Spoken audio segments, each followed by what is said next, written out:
A very sober delivery there by Kgalema Motlanthe, who is called Mkhuluwa within the organization. And just to take the conversation further, we're also going to bring in a conversation about the official opposition, the Democratic Alliance, announcing changes to its whippery. But let's start off here and welcome Mr. Ntsikelelo Breakfast. Thank you so much for making the time to speak to us this morning. I'm sure you were listening to that presentation by Mr. Kgalema Motlanthe, the rules and regulations leading to the 55th conference of the African National Congress. How enforceable are these rules? Because if you didn't know any context with regards to what's happening in South Africa with the African National Congress, they would look like really a good grounding. Yeah, so the rules are all well and good in theory. I'm not sure in practice, because the ANC has had ups and downs of late due to a number of reasons. I mean, throughout history, I mean, the ANC has had ups and downs, but of late, the conflicts that have broken out within the ANC have nothing to do with the strategic direction of the party, but have to do with who stands a chance to access resources. So that is at the heart of these conflicts. But the rationale behind the press conference, in my view, was to sort of like facilitate the smoothness of the running of the conference by laying bare the plans of the party, also by affirming, issues of party discipline, the centrality of branches, issues of who is able to stand at the upcoming conference. But what stood out for me, Desra, was the issue of quality of membership, because the ANC has been falling short of late in terms of recruiting the cream of the crop. Most of the people who are joining the ANC of late have been baptized into factionalism.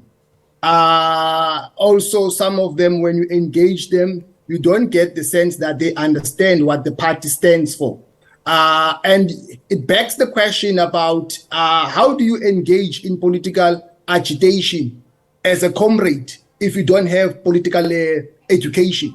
The other issue that stood out for me was the political appreciation on transformation. The ANC has fallen short of late to promote transformation.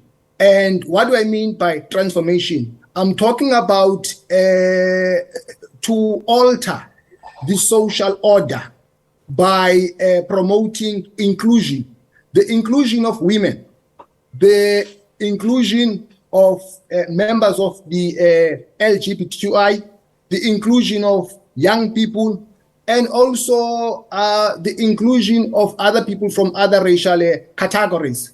I mean, as well as I do that, more often than not, if you look at the executives that have been elected in provinces, all the time, it's always one woman who is elected.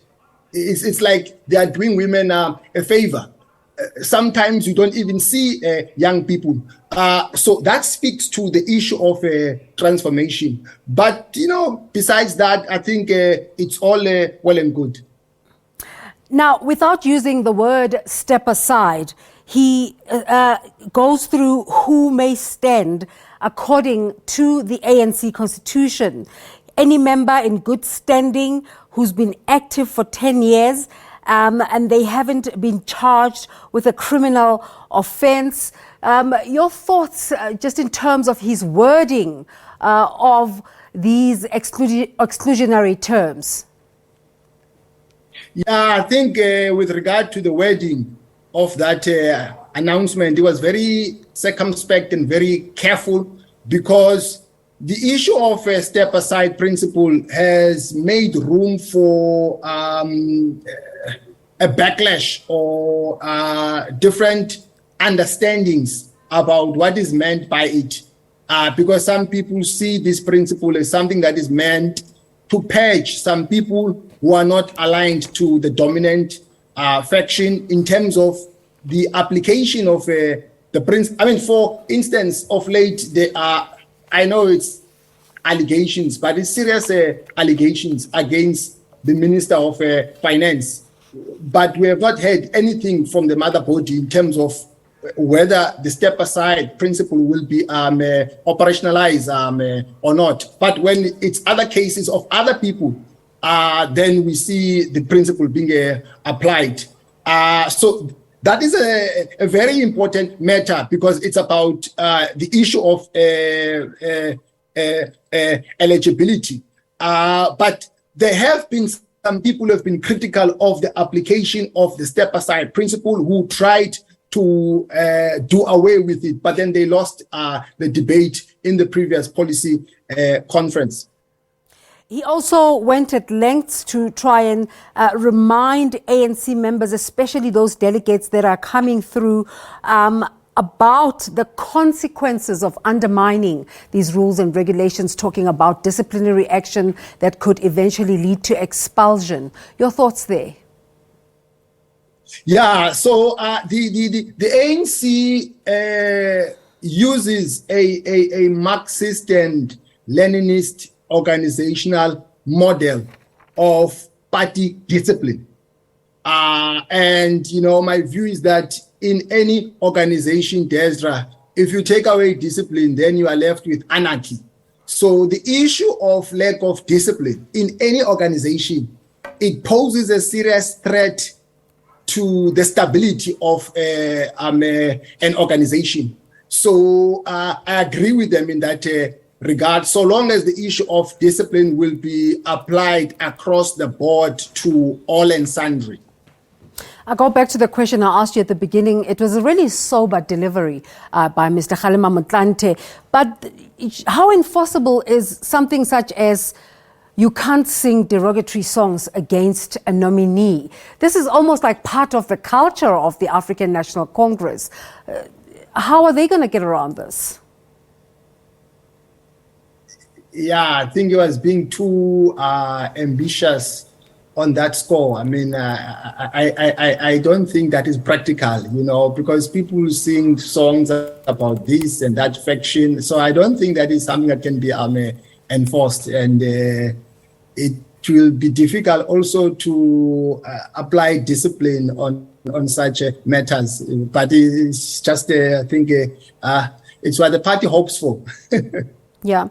And part of the rules for campaigning, talking about misappropriating funds and disrupting order, talking about vote buying, and this is prohibited.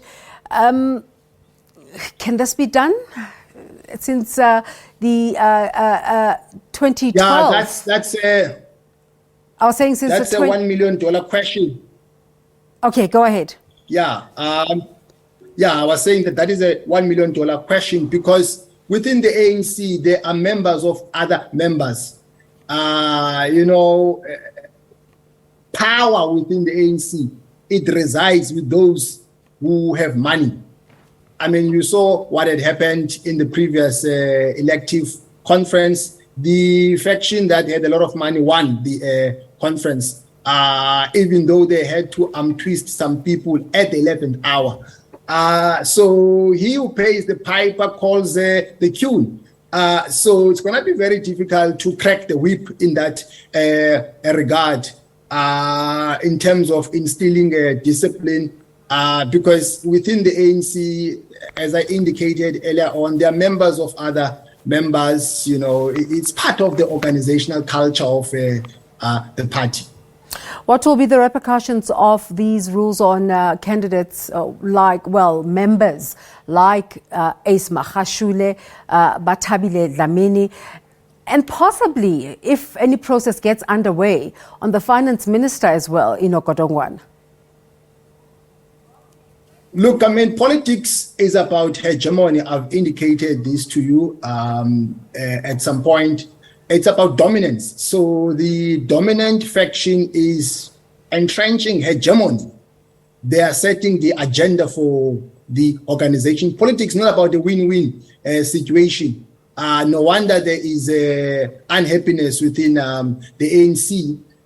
So the radical economic transformation bloc, I think they lost the debate in the previous conference because the step-aside principle was retained by the majority of delegates. So there is no way they can change that now. I doubt very much, even in the upcoming conference, that they are going to do away with it.